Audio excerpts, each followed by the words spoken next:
So we're recording this on the 26th of March because, as one does.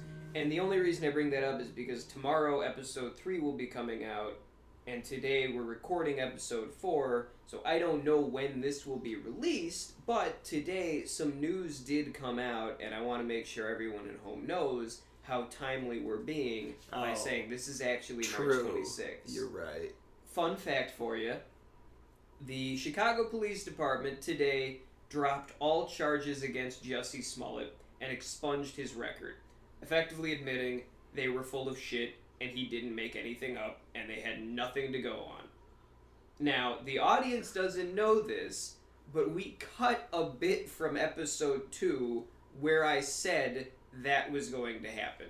And I just want to acknowledge, and unfortunately Moneyman's not here because he was part of that conversation, but I just want to acknowledge, as I always do, I told you so. Wait, what exactly happened? So in episode 2, there was when we were recording, we had a bit that was pretty much unsalvageable, where we were saying like a completely fictionalized version of what happened with Jussie Smollett, and I acknowledged partway in that like the news at that point was the Chicago Police Department ended up not having enough evidence, and there was like stuff coming out that they were lying. And at the time, the police department came out and they're like, no, we actually have more we haven't told anyone yet. And as like pieces of information came out that made it look like Jussie Smollett wasn't actually lying, the police department was like, don't worry, we have more. Today, we now know, as always, the Chicago police are full of shit. Okay. So that's the big update. A lot of people were speculating from day one that Jussie Smollett was lying. We can't know all of the details, but in general, to our audience, I don't know where you're from, but if you're not from Chicago, and if any news comes out about Chicago, and it says the Chicago police have said blank, don't believe it. Yes. They have been caught committing actual war crimes against the innocent people from Chicago. Mm-hmm. That's generally what they do, and, it's a shame that this happened. This has hurt probably a number of people, not the least of which being Jussie Smollett, but, black people and the larger queer community of America, where it's like this story about, Trump supporters committing a hate crime, and it was like, see, it was fake, all that stuff's fake. It's like, nope, don't trust cops, kids. And the sad part is, it seems like Chicago cops are like the big brothers to all the surrounding area cops. Oh, yeah. Because all the suburbs want to be like Chicago because they are horribly just terrible at doing their job, first of all. I don't think I've ever gotten pulled over doing anything illegal. I've gotten pulled over when a cop was behind me and saw that my license plate was expired. Yeah. But I've gone through red lights at wrong times. I've turned where I wasn't supposed to, and that's never happened. But they sit behind me for 5 seconds and they give me a ticket for $50 or send me to court, and I have to, take a day off or whatever. It's fucking bullshit. It's all bullshit. They're all stupid. And, I hate everything.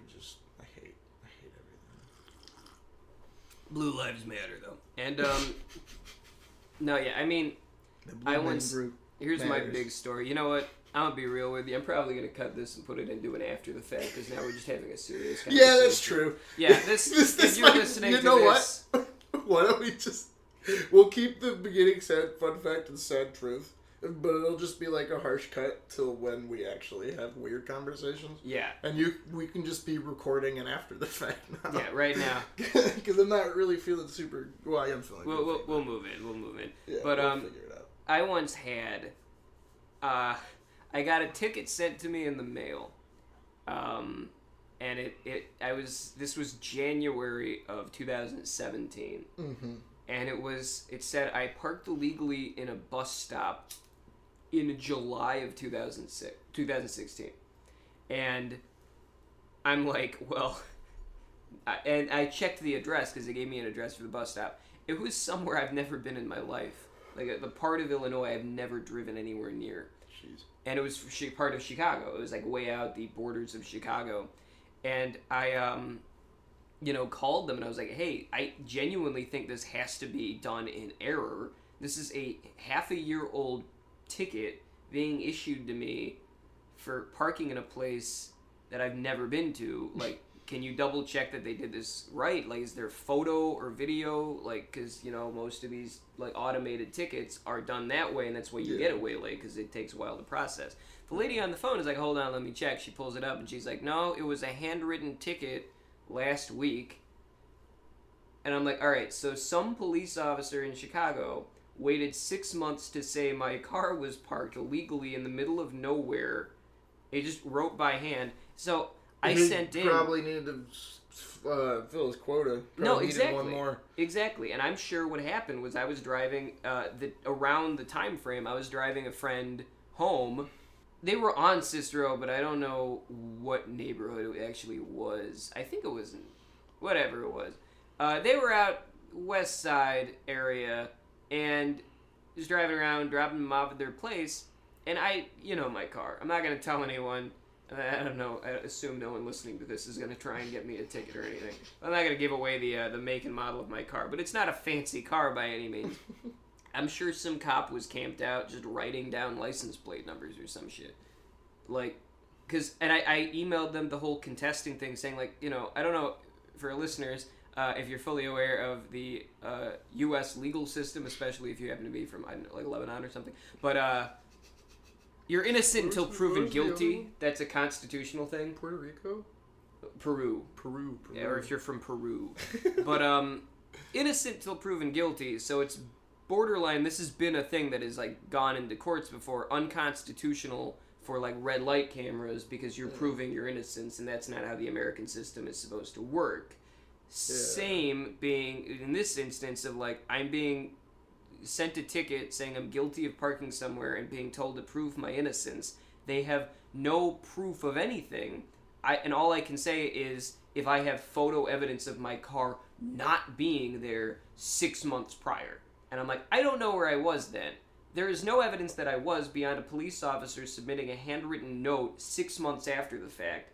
This goes against like every legal precedent in America, except for the fact that if there's a police officer, they can say whatever and that's legal evidence. And it's like, no, so that's, they're a bunch of fucking assholes, man. Yeah, well, because everybody has them out to this thing, and we're trained that as kids.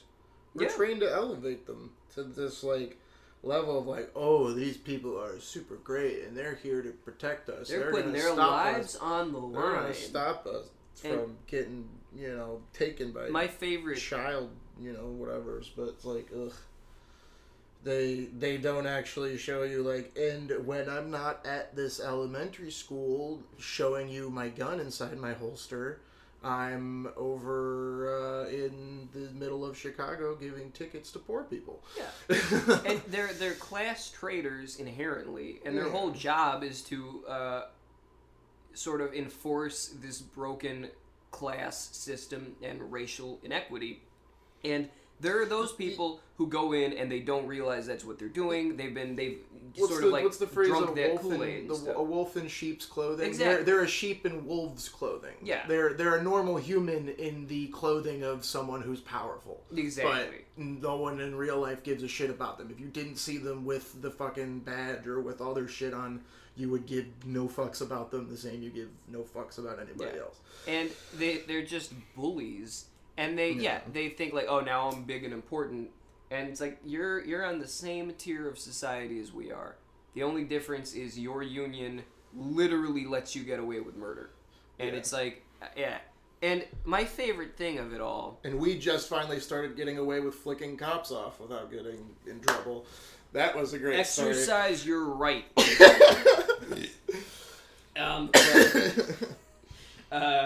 What I was going to say is my favorite thing, because it's the big response you get and I've gotten it a number of times. It's like, wait till you need a cop, or like, you know, you don't know what it's like. I have needed a cop so many times. So a story for those of you. Most of the people who listen to this are people who know me, so don't need to hear this story. But we do have someone from Lebanon, and I'm pretty sure we've not met. I was the victim of a violent crime at one point, and it was you know, it wasn't great. I got pistol whipped in the face. My eye was all like swollen and fucked up for like a week. It was a bad night in general, and it was an attempted mugging. Attempted because he did not get any of my money, because I don't play that way, you know. I'm Jewish.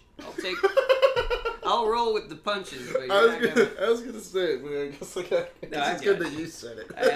If I said it, you'd have to I knew it. Yeah, but so yeah, I got pistol whipped in the face, and the cops come, and I didn't, for reference here, I genuinely at that moment didn't want the cops called, because my thinking is like, this is a dude, he needs money, he, you know, clearly has not had that good of a life, and he fucked my face up, I'm gonna need medical help, but like, he didn't get my money.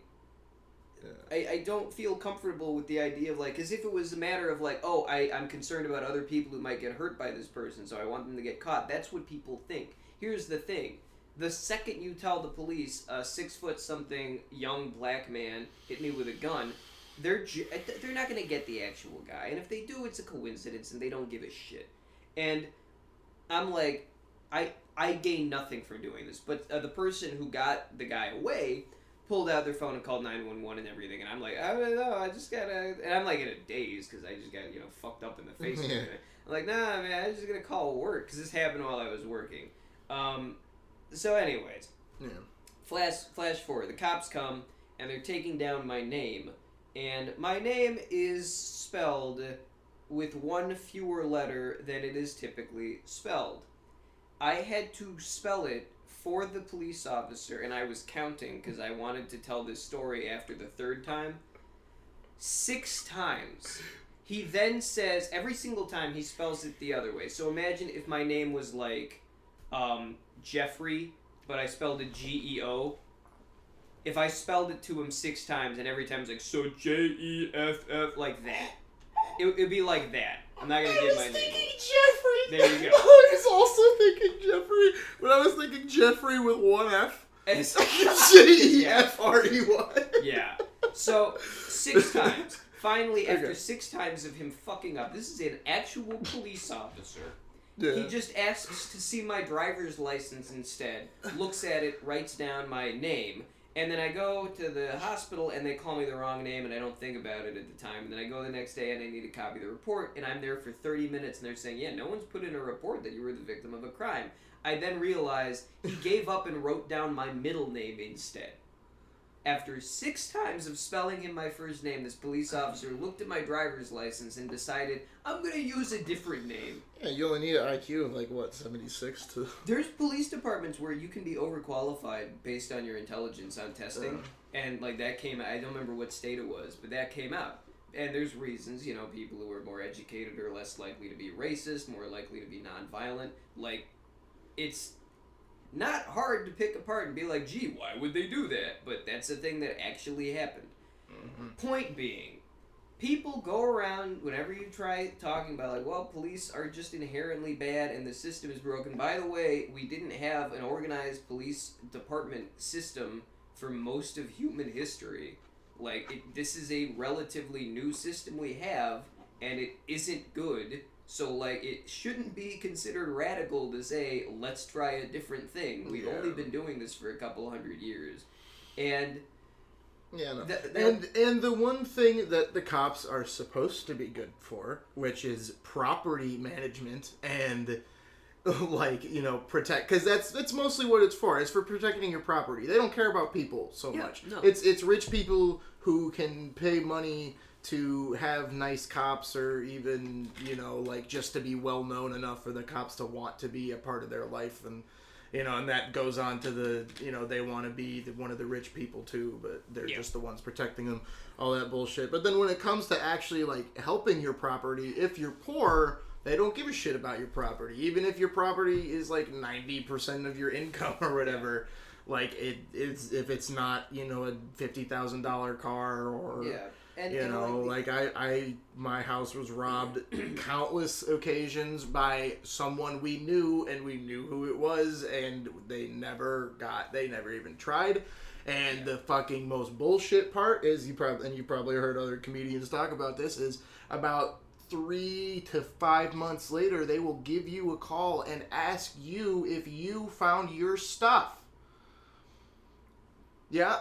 I got a laptop stolen, and they called me, and I was like, yeah, did you hear anything about the laptop? I was like, that's what I sent you to do. That's exactly what you're for. What the fuck am I? I'm not being paid to look for my shit. I have other things to do. That's why I asked you to do it. Cop calls like, so, you got any leads about it? Yeah, it's like... Like I said, other people have talked about that, but that's a very real thing. Like, that's how they work, and it's insane. The other thing that other people have talked about, and this is not my original way of describing it. I don't remember the guy on Twitter, but like I saw a tweet about this that I'm mostly paraphrasing now. But it's like, what they're good for is to come too late to help and talk to you like you're a moron. And it's like, every time I've had to call the police, one time it was because some lady totaled my car, one time the other person called because I was the victim of a violent crime. Every time that I have had any interaction with the police about something, they have been extremely condescending to me, the victim. And like, when my car got totaled, the dude was, like, pissed at me, like, well, why didn't you, do this? It's like, I was in a parked car and got hit by this lady. I came here to fight, and the issue was this woman would not come to the police department to, like, settle everything, make her report, explain, give her information. Because she refused to come after agreeing to come at a set time. And he's like, well, why didn't you do this? Like, I'm not the reason she's not here. She's chosen not to come because she, like, is the one who messed up. Yeah. And, he's just like, well, and he's pissed at me, talking to me like I'm a fucking idiot. And it's like, this isn't a guy who's putting his life on the line every day as people want to pretend. This is our hometown police officer. This guy is just, like yelling at black people for being in a 7-Eleven for too long. That's his job. Yeah. He's not in a dangerous neighborhood. Fuck off with, like, acting like I'm wasting your time. This is your job. I pay you. When I'm or the ones who sit in the parking lot of the mini mall where I work, and they wait to catch people speeding on the busy street in front of them. That's all they do, is they sit there, wait for people to speed, and as soon as they catch one, I see them pull up, and it's right after it turns dark, because it gets all the people coming off the highway, and that's what they're waiting for. They're waiting for people with highway hypnosis. Exactly, and they're searching for them. The thing is, so that's like the smartest thing they could do, but they could apply that to, like, finding, big time drug dealers. Or, something else that might matter more. Like, why? Well, if they stopped the drug trade from happening, then how could they come up with a good excuse to enslave generations of black people in prisons? You gotta find non-violent drug offenders, and how are they gonna get the drugs other than the ones the cops are planning on them? Ugh. Also, cops are all on fucking drugs. Yeah. That's an additional thing. Yeah. Yeah, it's all just... Yeah. Anyway, also, I think it was the best thing that we both thought of the name Jeff. Yeah, that's pretty But I was just thinking J-E-F. Anyway, the Blue Man Group matters. Let's move on to something not so much that, unless this is the beginning of the episode, then what are we moving on from? Yeah, what were we talking about? Nothing. It's funny that we call the show after the fact when that was before. Yeah, well, that was really in the middle of the fact. The facts happen when the facts happen. You can't be prepared. You want to know how fucking stupid I am? I literally just got the pun in after the fact. I didn't because it's fun facts, and I didn't make that connection. Did you really not? I never did. When you said after the fact, I was like, oh, cool. Dude, I was so proud of myself when I came up with that. I am the stupidest fucking human being.